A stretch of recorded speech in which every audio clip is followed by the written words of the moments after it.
ఆహార కల్తీ మానవులకు పెను సవాల్గా మారుతుందని, ఈ నేపథ్యంలో ప్రభుత్వం ఆహార కల్తీపై కఠినమైన చర్యలకు పూనుకోవాలని సెంటర్ ఫర్ గుడ్ గవర్నెన్స్ కోరింది.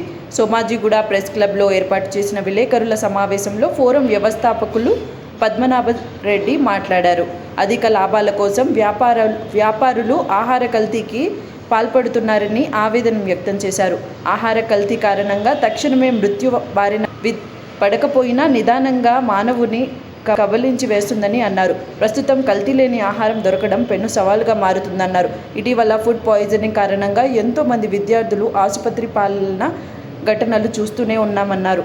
బ్రాండెడ్ కంపెనీల ప్యాకింగ్లతో నాణ్యత లేని వస్తువులను ఆహారాన్ని నింపి విక్రయిస్తున్నారన్నారు. ఇక తూనికలు కొలతలు విషయంలో కూడా ప్రజలు తీవ్రంగా మోసపోతున్నారన్నారు.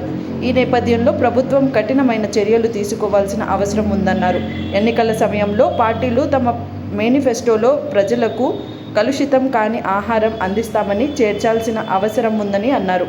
భారతదేశంలో ప్రజలు ఎదుర్కొంటున్న అతి పెద్ద సమస్య. దీంతో ప్రజల జీవన విధానంలో అంటే ఆర్థికంగా కావచ్చు, ఇతరత్ర కావచ్చు, చాలా పెద్ద మార్పులు వస్తూ ఉన్నాయి.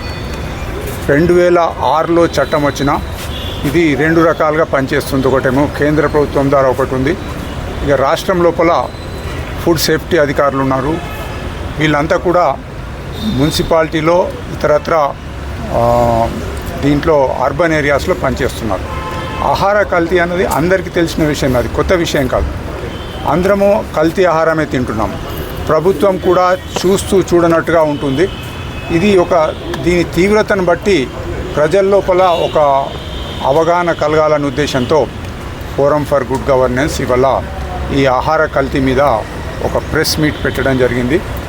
మేమనేది ఏంటంటే ఆహార కల్తీ చాలా రకాలుగా జరుగుతూ ఉంది.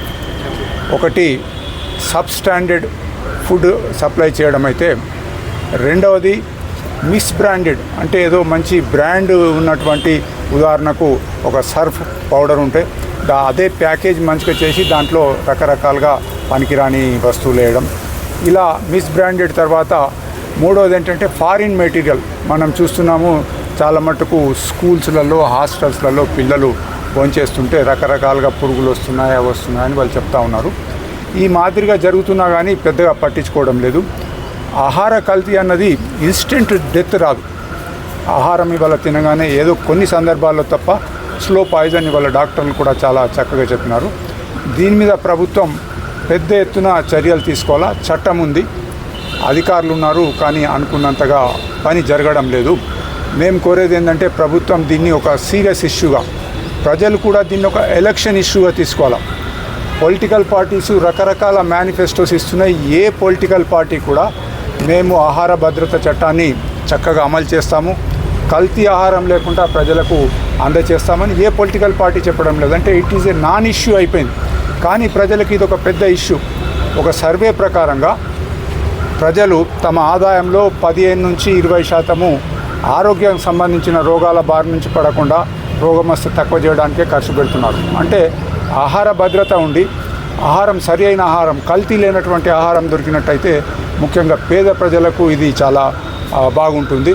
దీని మీద ప్రభుత్వం తప్పకుండా చర్యలు తీసుకోవాలని మేము అనుకుంటున్నాము. అట్లాగే మీడియా మిత్రులను కూడా కోరేది ఏంటంటే దీన్ని కంటిన్యూస్గా కొంచెం పబ్లిసిటీ చేయండి. ఈ మధ్యలోనే ఒక సర్వే రిపోర్ట్ వచ్చింది, నిన్న కూడా ఒక పత్రికలో వచ్చింది. దేశంలోని ఒక 19 నగరాల లోపల ఎక్కువ కల్తీ ఎక్కడ జరుగుతుంది, ఎక్కడ కేసులు ఎక్కువ అవుతున్నాయంటే హైదరాబాద్ ఫస్ట్ వచ్చింది. అంటే ఇంత విపరీతంగా విచ్చలవిడిగా కల్తీ జరుగుతూ ఉంది.